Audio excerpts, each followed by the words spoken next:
Halo semuanya, balik lagi sama gue Kryptondo. Jadi di video kali ini Kryptondo akan membahas market Bitcoin ya, dimana ini market udah menjelang, ibaratnya udah sudah CPI maksudnya, dan inflasi terpantau turun menjadi 2,3%, dimana ini kurang 0,3% lagi sesuai harapannya si Jerome Powell untuk turun jadi 2%. Nah, kalau gue sih berpikir harus apa ya, kayak bulan kemarin guys, inflasi dari 2,8 turun jadi 2,4, ibaratnya turun 0,4%. Dengan gila itu, bisa ibaratnya penurunan yang sangat-sangat lower banget ya, sangat-sangat tajam banget dari The Fed, dan ini cuma turunnya 0,1 guys.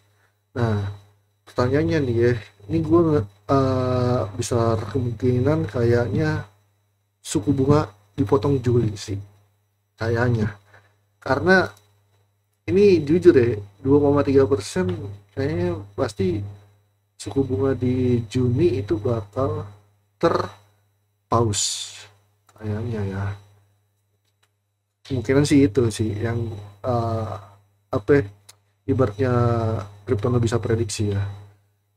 Soalnya kirain tuh inflasi yang sekarang itu turunnya tuh lebih sama kayak bulan kemarin, 0,4%. Tahunnya cuma hanya turun 0,1, dan sekarang sisa 0,3 ya guys. Ya besar kemungkinan bisa aja bulan besok jadi 2% nih kan. Why not ya kan, no ya kan, siapa tahu. Oke, di sini ibaratnya inflasi turun ya, DXY pun turun guys.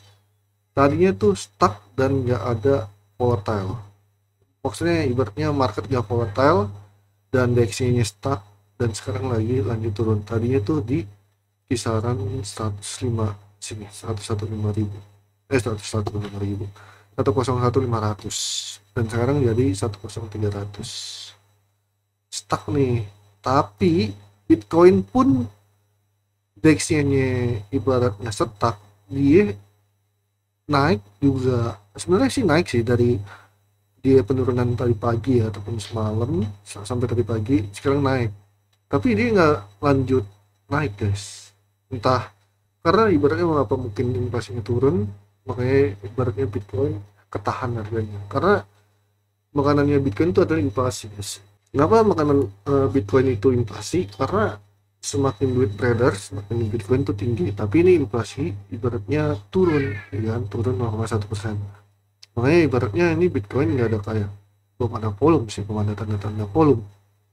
Nah, tapi kalau misalkan ibaratnya daily hari ini was hijau, besok untuk besok, ini bisa kemungkinan kita bisa aja lanjut bullish tipis-tipis. Tapi nggak tahu guys, apa ibaratnya ini dia apa ya, retest atas baru dia besoknya turun ya kan. Itu hanya sebuah prediksi ya. Nah, sini kalau dilihat juga dari CoinGlass ya, ini ada likuidasi ataupun likuiditas yang ibaratnya atas bawah ada. Nah, kalau atas di harga kisaran 105.296, ini adalah likuidasi short. Ini kalau misalkan ibaratnya Bitcoin mencapai 106.000 ataupun 105.300,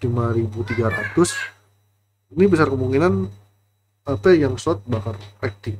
Ibaratnya Bitcoin naik, ikan bikin sekian pump buat apa ya, makan likuiditas ini short, habis itu turun makan likuiditas yang long. Bisa aja kan, soalnya kalau misalkan kita apa Kryptono lihat, ini nggak ada yang namanya duit-duit besar guys yang numpuk di atas ya. Kalian bisa cek, nggak ada duit-duit besar yang numpuk di apa atas, karena ini kemungkinan nih duit-duit yang dulu receh ini guys, orang-orang receh ini. Nah, cuman yang duit besar ya di sini, ini duit retail dan ini duit bos yang besar. Nah, kalau garis kuning ini udah kemakan ya, makan besar kemungkinan aja dia nyampe 106.000 langsung jatuh untuk ambil lagi yang bawah ya kan. Ini permainan psikologi guys sebenarnya. Jadi kalau bisa dibilang belum aman juga untuk naik karena Bitcoin masih belum ada bensin yang untuk mompa. Karena kalian bisa cek juga nih, tiba-tiba ya nggak naik guys, ibaratnya stuck, dan DXY ini pun juga ikutan turun, malah bukan stuck, market stuck nggak volatile, DXY nya turun. Nah, ini permainan psikologi intinya seperti itu. Nah, untuk Ethereum, nah sini sebenarnya Ethereum ada dua nih guys. Nah, volume 4 jam ini terpantau, bukan volume 4 jam sih, ibaratnya time frame 4 jam ini terpantau kayak double top MCD. Nah, ini kalau misalkan breakout nih, ini kita bisa gagal invalidin double top ini. Tapi kalau misalkan volume sell kuat, ini bisa aja ETH, Ethereum ya kan, ke reject dari sini lanjut lagi turun seperti itu. Tapi di time frame 1 jam ya, dia terpantau double bottom. Nah, ini ibaratnya udah antara volume buy sama volume sell lagi nyatu, tapi lagi perang nih. Nah, kalau volume 1 jam, kalau time frame 1 jam itu dikuasai volume buy. Karena apa? Ini double bottom. Nah, kalau time frame 4 jam itu dikuasai oleh volume sell. Tinggal kuat-kuatan aja ini. Mau pilih yang mana nih antara apa ya bos-bos ini?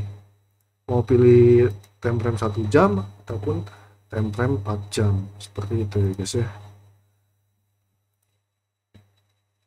Soalnya ini ibaratnya kalau dari time frame 4 jam ini udah dekat-dekat resisten guys. Ya kan? Kalau ibaratnya ketolak ya kan? Ya udah kita melihat Ethereum bisa turun lagi guys. Masih lama untuk ke 3000 ataupun 4000. Nah, ini kalau ketolak, well, turun guys. Bisa mungkin di bawah 2300 besar kemungkinan, antara 2100 ataupun 2200-an seperti itu. So jadi itu aja yang bisa gua sampaikan. Thank you untuk semuanya dan bye, love you and Indo.